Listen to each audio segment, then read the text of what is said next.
Alright, well, now the camera's all dirty looking.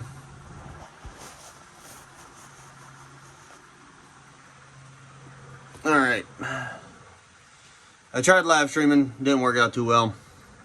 I don't have my hotspot, and there's like no service out here, so. But this morning, I pulled the upper relocation kit off because it did not want to work well with these Marilat torque boxes. Got some, I believe these are UPR uppers with the spherical joints. Got rid of the rubber bushing, so everything is solid mounted now. I'm about to I'm contemplating and about to try putting in my fuel cell. Let me climb out from under here. Putting in the fuel cell and starting to run my lines. I've also got to get the fuel cell in here where it's going to go. And then I can go ahead and mount the battery box back where it goes. Put the fuel cell in, and then I can see where how much I need to cut down the ice tank, because as you seen in a live stream the other day, it's kind of too big. I'm thinking, I measured it out, I think I can cut like 1.5 inches out of each side and narrow it 3 inches. That should give me enough space to put it back here where it used to go.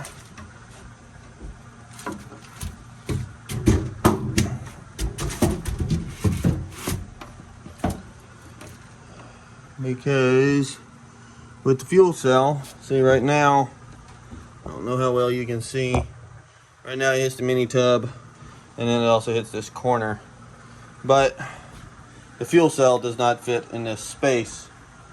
Where's my tape measure? Up here? Nope. Did I put it up? Nope, right there.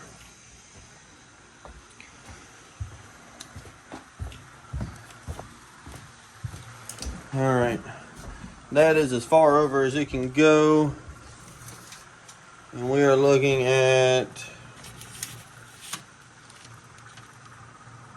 just shy of 19 inches. This tank is right at what, 19 and a little over 19 and 3/4. 7/8, something like that. So if I can chop 3 inches out of this, he can sit right here where it is. I know some people said, oh, put your drain to the furthest out part of, outside of the car. Well, my drain is on the same side as my in and out.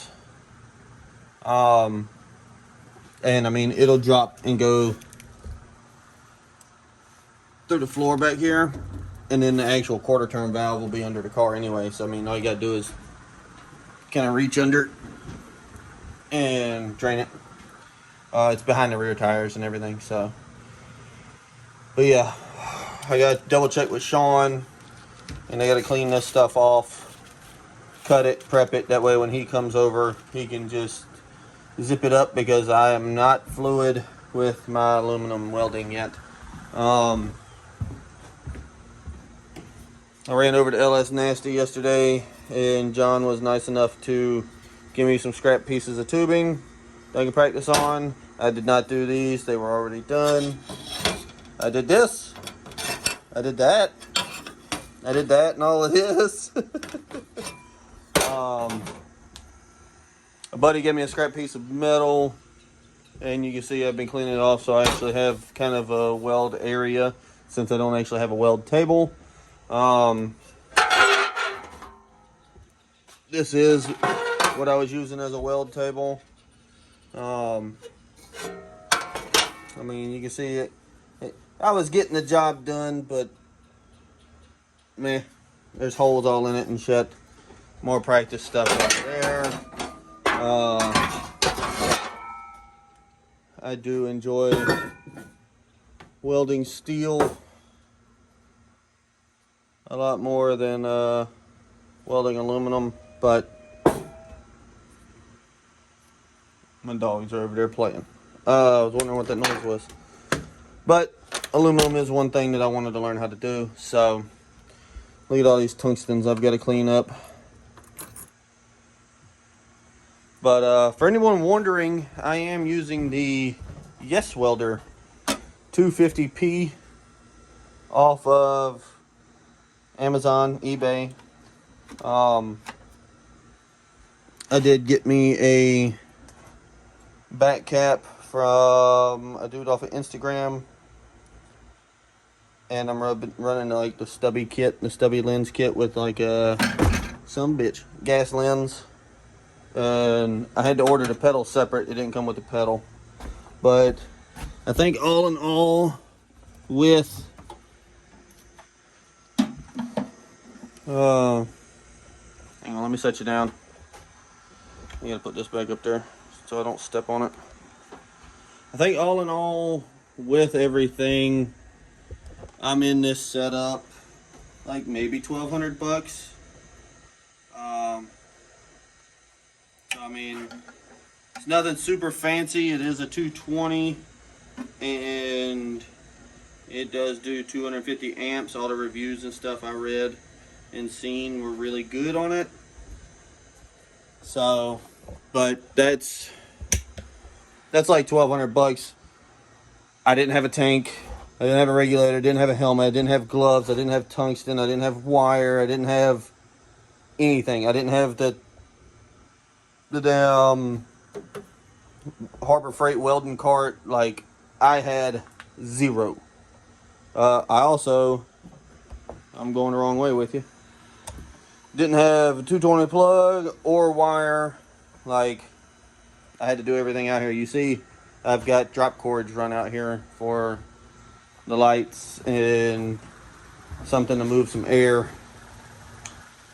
But yeah, let me pause this. I'm gonna run inside. I'm gonna grab my fuel stuff and bring it out here because it's all in the house. All right, well, before I start on the fuel lines, I'm gonna go ahead and mount this up. That way it's where it's permanently gonna be and it's not gonna be in my way. So let me throw you on time lapse. We'll get that done.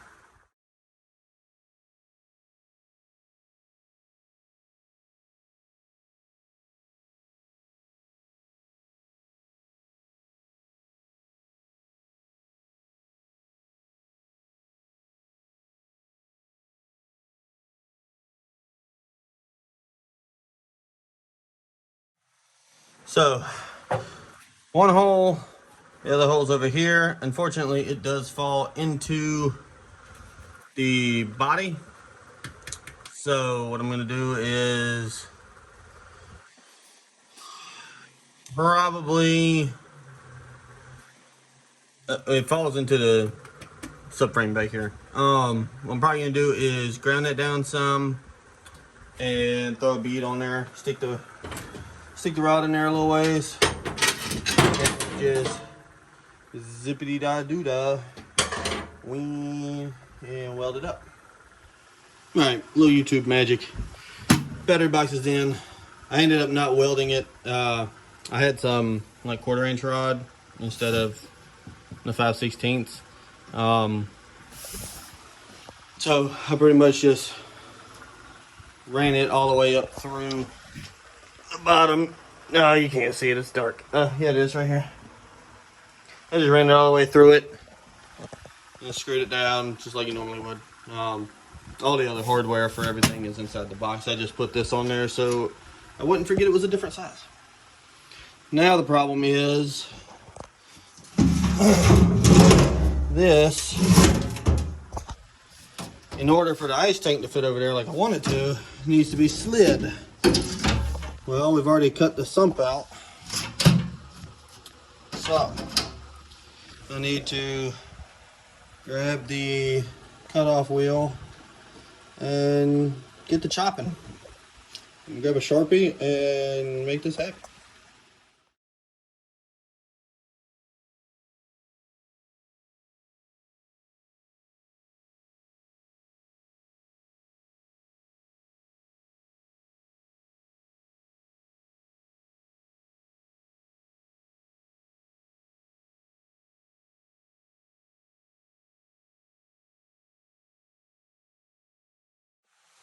All right.